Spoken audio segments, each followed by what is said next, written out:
देखो बच्चों, जब हम बात करते हैं फीमेल रिप्रोडक्टिव सिस्टम की, इसको भी हम मेल रिप्रोडक्टिव सिस्टम की तरह क्लासिफाई करते हैं। First, in female reproductive system primary sex organ will produce ovum and it will secrete female sex hormones, that is oestrogen and progesterone, और वो प्राइमरी सेक्स ऑर्गन होता है ओवरीज। ठीक है। Then when we talk about secondary sex organ,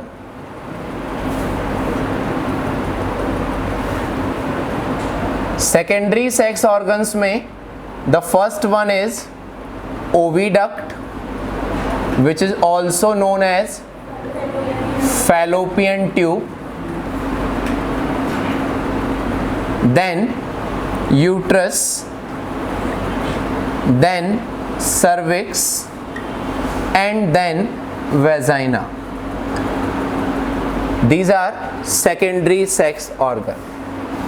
Next one is accessory glands. In female reproductive system, accessory glands are known as Bartholin gland. Only one pair Bartholin glands are present in female reproductive accessory glands. Then we talk about external genitalia.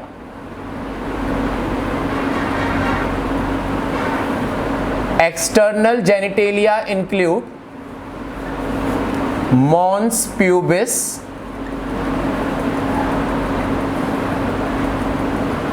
then labia majora, then labia minora, then clitoris, and last is called hymen. ये तो हुआ female reproductive system का classification. इसमें हम एक चीज और include करते हैं जो हम जनरली नहीं लिखते हैं या भूल जाते हैं, that is secondary sexual character. और सेकेंडरी सेक्सुअल कैरेक्टर में हम इंक्लूड करते हैं मैमरी ग्लैंड्स को।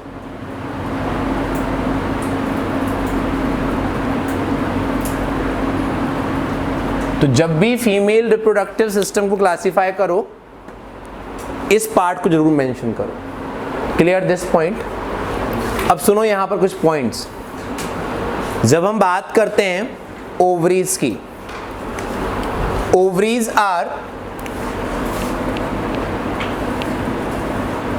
लोकेटेड इन पैल्विक कैविटी, या हम उसको बोल सकते हैं लोअर एब्डोमिनल कैविटी।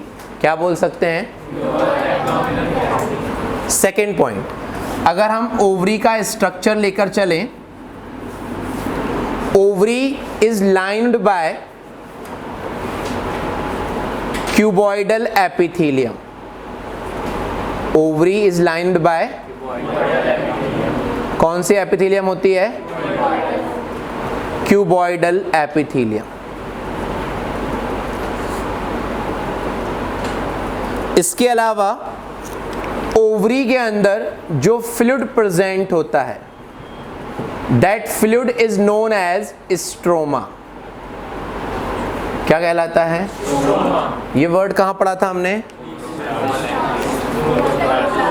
क्लोरोप्लास्ट। कहां पढ़ा था? अब ये जो फ्लूइड लाइक पोर्शन है, ये दो पार्ट्स में डिवाइड होता है। Outer part, this one is a inner part. Outer part kidney की तरह कहलाता है क्या? कॉर्टेक्स। और इनर पार्ट क्या कहलाता है? मेडुला। क्लियर ये पॉइंट? जो मेडुलरी पोर्शन होता है वहाँ पर ब्लड वेसल्स होती हैं, नर्व्स होती हैं, आर्टरीज, वेन्स, ये सब कुछ होती हैं। और उसी के जस्ट आसपास ओवेरियन फॉलिकल्स होती हैं। ओवेरियन फॉलिकल्स वो स्ट्रक्चर्स होते हैं जिसके अंदर ओवा डेवलप होता है। जैसे हमने पढ़ा था कि फीमेल्स में जितने भी ओवा होते हैं वो बर्थ के पहले ही बन चुके होते हैं। अराउंड लाख नंबर होता है उन ओवास का जो बर्थ के पहले ही ओवरी में डेवलप हो चुके होते हैं। उन ओवरी के अंदर प्रेजेंट ओवा के चारों तरफ जो सैक लाइक स्ट्रक्चर होता है, कवरिंग होती है, उस कवरिंग को हम नाम देते हैं फॉलिकल। क्या नाम देते हैं? फॉलिकल। क्लियर ये पॉइंट? तो इस ओवरी के अंदर lakh number of follicles already present होती हैं। जब हम फॉलिकल्स का डेवलपमेंट पढ़ेंगे तब मैं आपको सारी चीजें बताऊंगा। Clear this thing? Write down, heading लिखो ovary.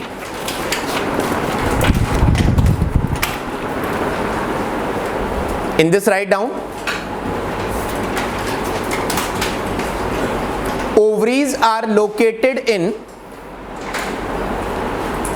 ovaries are located in ovaries are located in pelvic cavity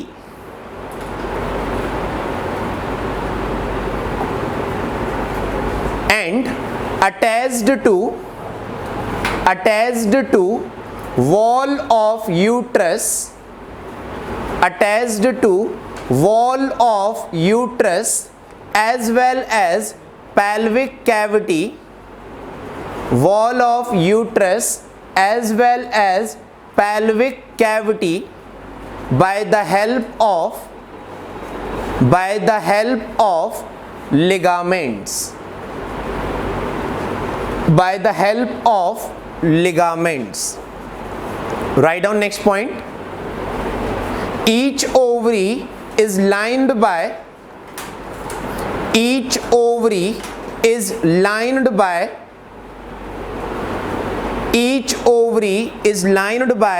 cuboidal epithelium. Each ovary is lined by cuboidal epithelium. Write down next point. The fluid present inside the ovary, the fluid present inside the ovary is known as stroma. The fluid present inside the ovary is known as stroma. Write down next point. Internally each ovary is divided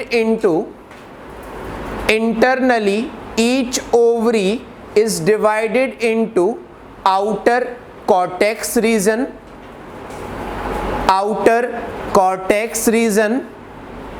and inner medullary region.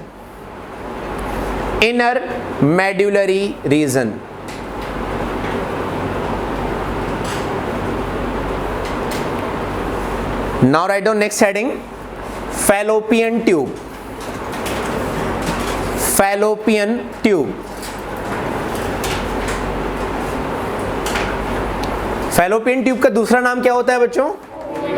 Oviduct. और कौन कौन से parts हैं oviduct के? The first part is known as, second is known as, third is known as.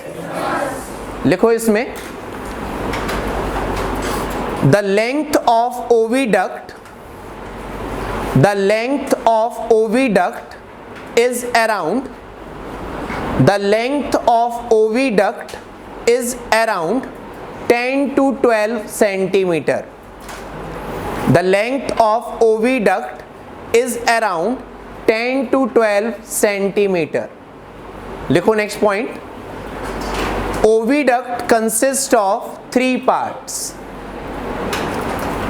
Oviduct consists of 3 parts. First, infundibulum.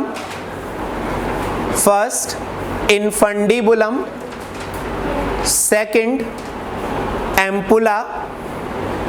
second ampulla, and third isthmus.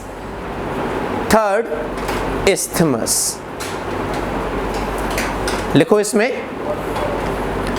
infundibulum is located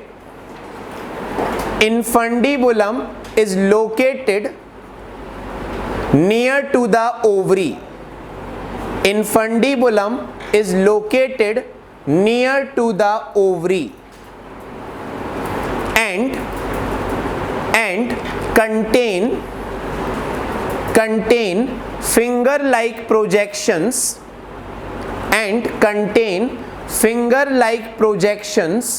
known as fimbriae. Finger-like projections known as fimbriae.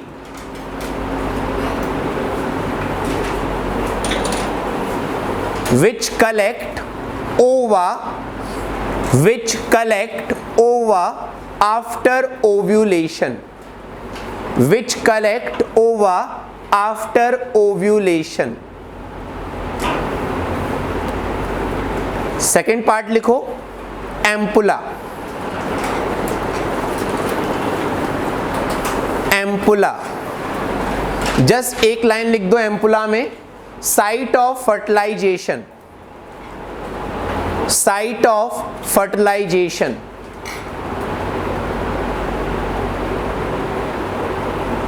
Third लिखो, isthmus. इसमें भी एक point लिख लो, narrower part of oviduct. Narrower part of oviduct which open into uterus. Narrower part of oviduct which open into uterus. Next heading write down, uterus. अब देखो यहां पर ध्यान से सुनो,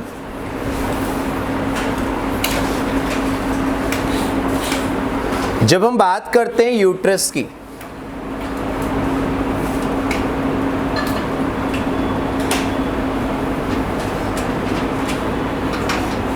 uterus is lined by 3 layers.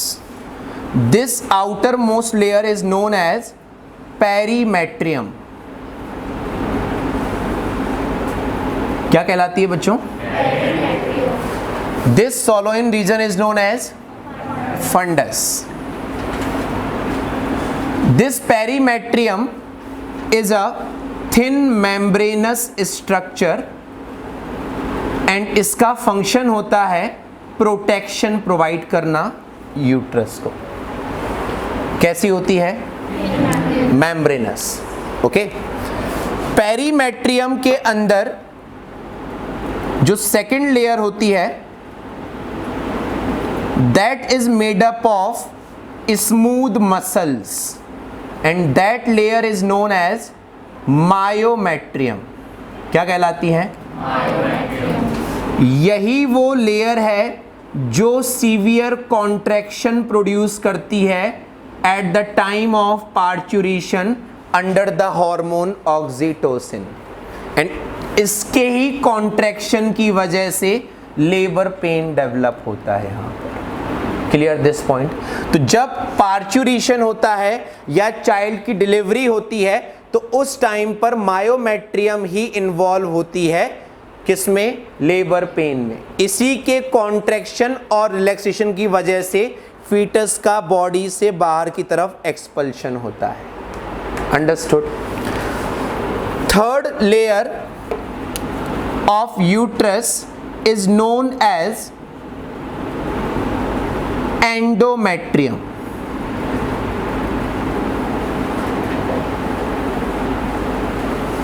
इस लेयर में सेल्स की लाइनिंग होती है. इस लेयर में ब्लड वेसल्स की सबसे ज़्यादा सप्लाई होती है और इस लेयर में ग्लैंड्स भी प्रेजेंट होती हैं. और यही वो लेयर है जो मेंस्ट्रुअल साइकिल के टाइम पर ब्रेक होती है. Which layer? एंडोमेट्रियम. अब यहां पर एक पॉइंट ध्यान रखना. देखो, जैसे This one is a perimetrium, then second is myometrium, और ये थर्ड लेयर है endometrium.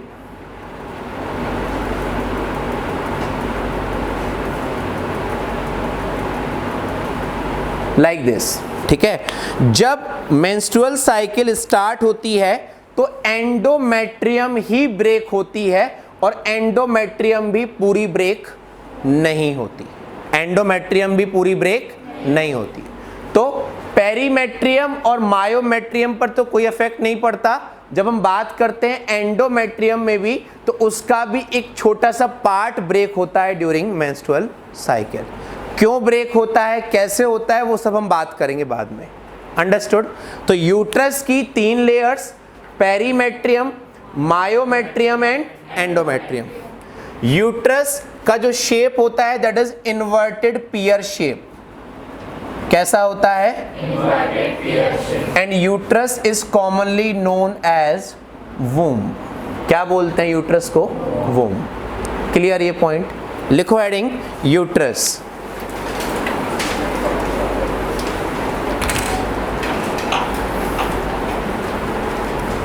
In this, write down, it is commonly known as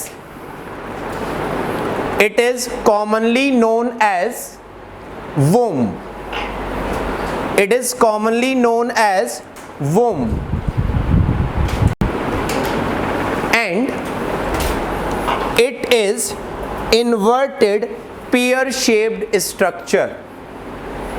It is inverted pear-shaped structure.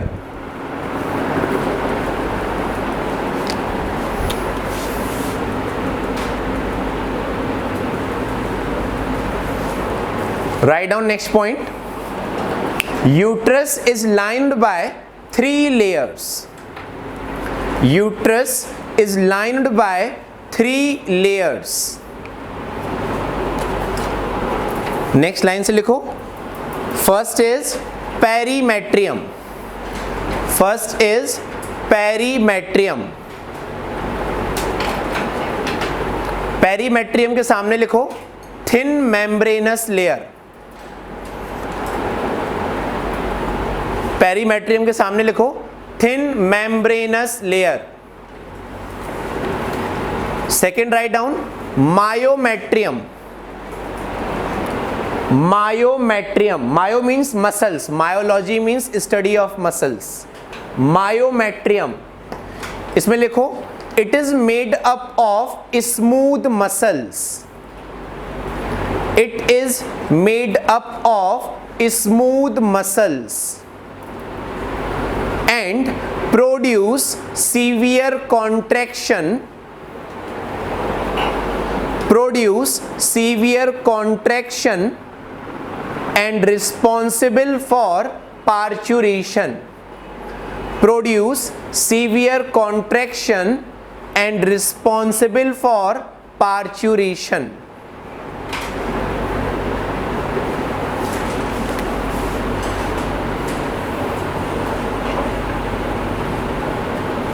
Next, write down endometrium. इसमें लिखो it is made up of cells. It is made up of cells, blood vessels, blood vessels and glands. Cells, blood vessels and glands, and undergo breakdown at the time of menstrual cycle. Undergo breakdown at the time of menstrual cycle.